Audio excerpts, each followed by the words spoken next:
factor is that? I mean, if something's been buried at the bottom of 10 years, is it still actually an item that even needs to be there, or have we moved on? What is the actual number? I'm curious to know that. My concern with the MPD is that it is, from a councilmatic perspective, it's an end run around on the budget. And from a budget perspective, I know that we're having issues from the IMIN initiatives. I know that we have, challenges that we have to overcome in budget. But again, solving things with money is, I don't think, a sustainable answer either. And the restraint that will be shown is a bit of a concern to me. I mean, we're essentially writing a blank check. I mean, it's not completely blank. It does have a cap at 75 cents, and you're starting way lower than that. But the restraint that will be exercised in not raising that number without needing to go back to their voters, to Kirsten's point, we are pricing people out of this city, and we're giving you the opportunity we're providing a funding mechanism which allows that to go up dramatically without ever hitting the ballot. The restraint is, I think, typified in that we are bumping up against our levy cap. I mean, we are literally spending ourselves broke from a levy perspective. We don't have any room left. We're there. And we still have these budget priorities. Given that the mayor's proposal currently for Metro is also potentially indefinite, is there any concern that two indefinite money revenue generating sources and a capped out, hitting the cap on the levy limits, that we are putting ourselves in a position where A, we've taxed the citizens of Seattle beyond their ability to bear, and B, we've run out of financial options in case of emergencies?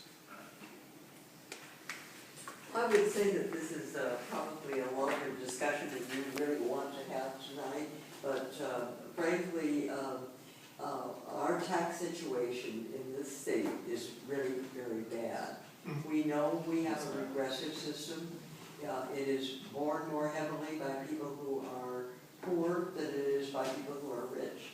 We don't have an income tax. And the city can only tax in those areas that the legislature allows us to do.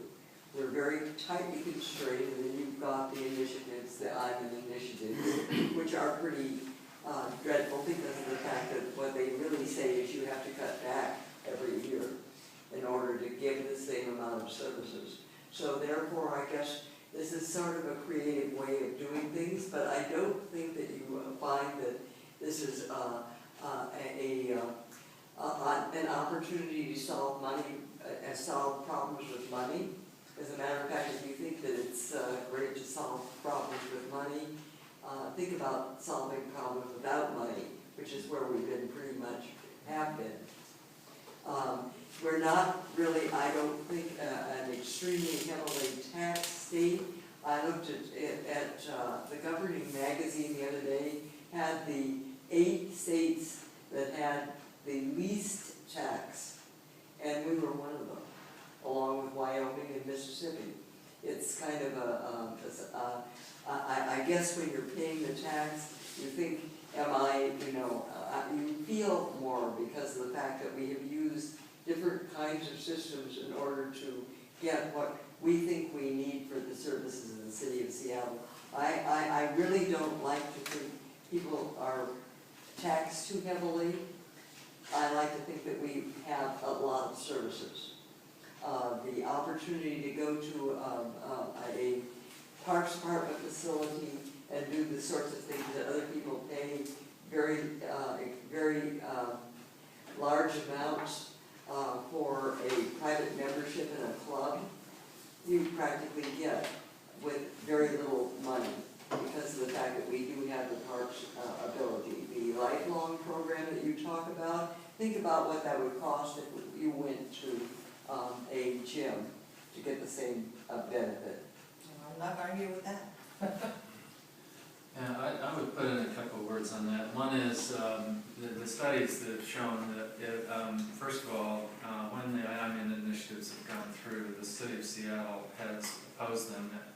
every time. The state has supported them in virtually every instance. And the studies also show that had the island initiatives not been in place, we wouldn't be at these tables right now. We would not, the city would not be in the fiscal problem that it is. There would be enough tax revenue to cover what we need. I watched the cuts. There was some efficiency. When you don't have as much money, you look in under every rec and you try to save money. The discussions we were having on the park board and in budget discussions was not where else can we cut. It is what lines of business does the department get out of? At the peak of the recession, there were community centers and swimming pools all over the country that were closing. There were and our own state's park system is in very dire condition. There were states that were closing state parks and selling. So you can't, I think the context is the amount of taxation there is, and the fact that we really are, we've cut this program as far as we can. And so if the citizens decide they'd rather not be in the business of swimming pools or not be in the business of swimming beaches in the summer, or, you name it. There's about 400 and some parks, there's 20 some community centers. It's a big system, it costs money to run it, and we're down there, and we need to build it back up. Might I say that something that I should point out, we also have a lot of receipts in the Parks Department. And we have tried very, very hard to make sure that when we rent out something with the Parks Department, we rent it out for a fair amount so that the people do get the benefit of having at least some revenue raised by the Parks Department. In fact, my office had a retreat the other day. We went to Magnuson Park and we rented the conference room. Cost us $175 out of our little budget in my office, but we felt it was only fair that we should pay the $175 for the rental of that room. And the Parks Department does rent rooms. You could get married in a park, but you'll have to pay. Most recently, my committee has overseen the hiring of a private consultant because we want to make sure that we're charging the right rents. We are close to time. Would any of the presenters like to offer a closing statement? Well, just that I'm hoping that you all will look kindly upon Proposition 1. I think that our parks deserve it, and that our citizens deserve the best park that we can maintain. And I love the idea that it's sustainable and predictable, so that we don't have to keep changing our minds and cutting back here and cutting back there every time. You're right that in many cases what we did was go across the board. Not always though. There were lines of business that we did back out of. Certainly our Department of Economic Development took quite a hit during, it isn't just the Parks Department, there were many other departments that did receive hits. Terry? Yeah. Well, I think you've heard our spiel. I would encourage you to look at the website, saleparksforall.com. There is a Q&A on there. There's a place to contribute. There's also a place to endorse. I think that this is. I guess my main feeling is that there's nothing I can do right now that will have more lasting impact on our park system than to get this thing passed. Thank you. Carol? I would like to remind everybody that there is another way to do it, and that is with the levy.